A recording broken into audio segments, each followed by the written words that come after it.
Oh, hey guys, in my last two videos I've been talking about organized crime and its history in north central West Virginia, beginning with the oil boom of the 1890s. And then I talked about the Famiglia Vagabonda that came to be during the large-scale Italian immigration of the early 1900s, and how that organization was part of a larger moonshine trafficking, production, distribution neighborhood tied to the Port of Baltimore and the sugar industry there.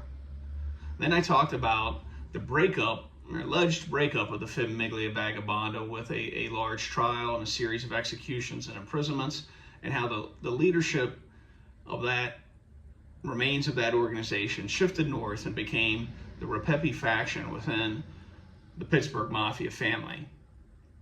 Now I want to shift back a little bit to Clarksburg and talk about, well, what was happening in Clarksburg after the Famiglia Vagabonda was allegedly broken up.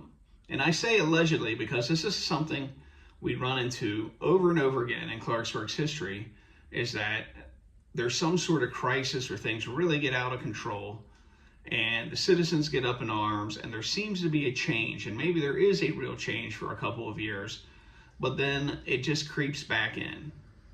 And this same phenomena has been described in the history of southern Italy and Sicily by a professor at the University of London, Mr. Dickey, or Dr. Dickey, of how we go through a period of, oh, we're breaking the mafia up, and then a few years later, there's no mafia.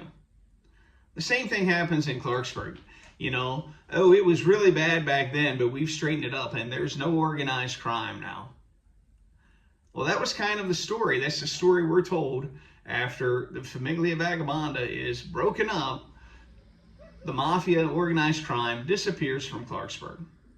However, when I go back and look, I find, 10th of February 1936 describes a series of state police raids on gambling establishments in the city of Clarksburg that broke up, or didn't break up, but started to affect or suppress a gambling ring that was doing $1,000 of business a day. That would be about $25,000 a day in today's money, or a little bit over $9 million a year.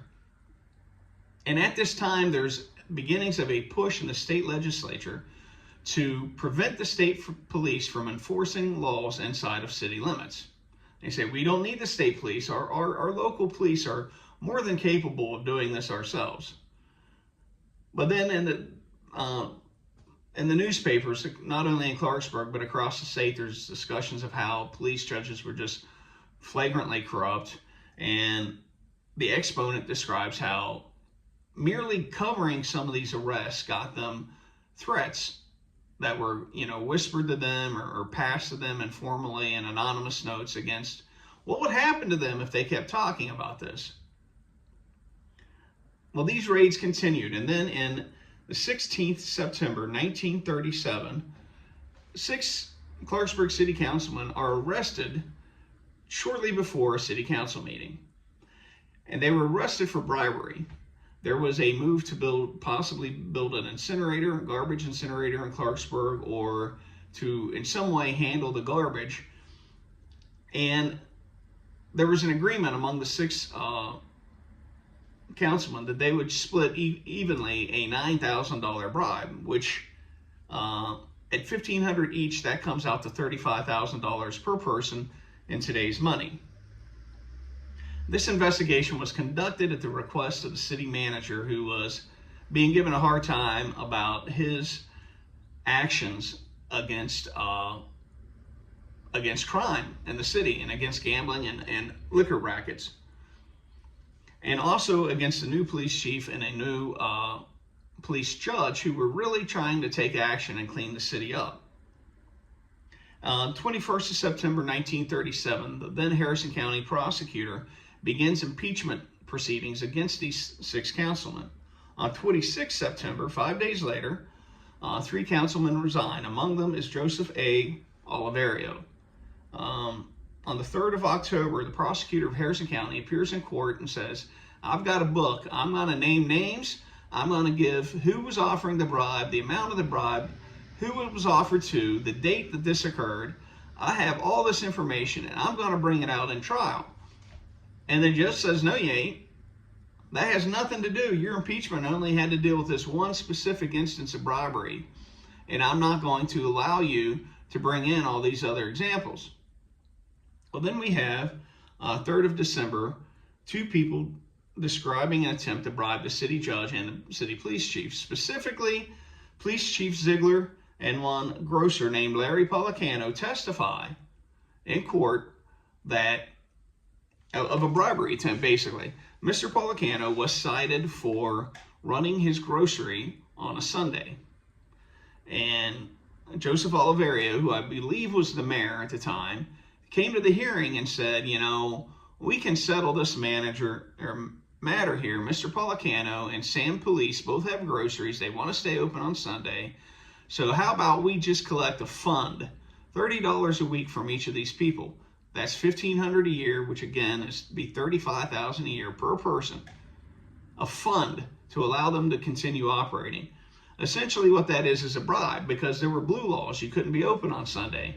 You pay us the equivalent of $35,000 a year a piece, and we'll split it. The police chief, myself, the mayor, and the police judge will just overlook what you're doing. Well, that testimony was thrown out and said, no, the jury can't hear this. It's irrelevant. It has nothing to do with this garbage contract. And so what happens is these people more or less skated, and then later in 1938, that city manager is fired, and then that clears the way for the police chief and police judge to be fired, and we're right back to where we started. So the question that will come to me is, which Joe Oliverio is this? You know, these names that are common in the Clarksburg, Fairmont area often have several individuals with the same name. And I'm laughing and I'm smiling because I just think it's funny. People are funny. I know I have a reputation as a crusader against corruption, and I do take corruption seriously because it has real life effects on innocent people. But at the end of the day, we're all people, and we all do stuff. We all have our ways of doing things. It doesn't mean we don't need to address our problems, but we can still accept it. You know, it's what we are as human beings. And especially when we're talking about things that happened 80, 90 years ago. But anyway, which Joe Flory, I gave away the game there. Which Joe Oliverio is it? It's the grandfather of Mrs. Florio, Mike Florio of Pro Football Talk, whose father appears as early as 1958 in FBI documents as a bar boot dealer for former Wheeling mob boss William Lias, who was a Greek that had ties to Fairmont.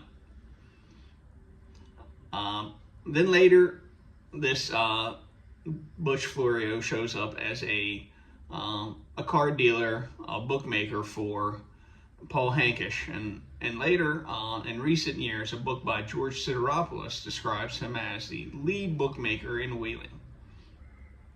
Now, of course, I'm not insinuating that the current children and grandchildren of these individuals are doing anything illegal.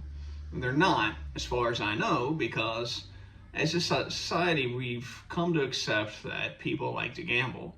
And by making it illegal, we create more problems for ourselves. And by making it illegal, we enable the worst people, the worst behaviors and human nature to come out. We promote that. And the same thing with alcohol prohibition. And increasingly here in modern times, we're beginning to just turn a blind eye to marijuana for the same reasons. There's actually movement to legalize it. Here in Germany, it's completely 100% not only decriminalized, but it's legal. Germany also has legal prostitution.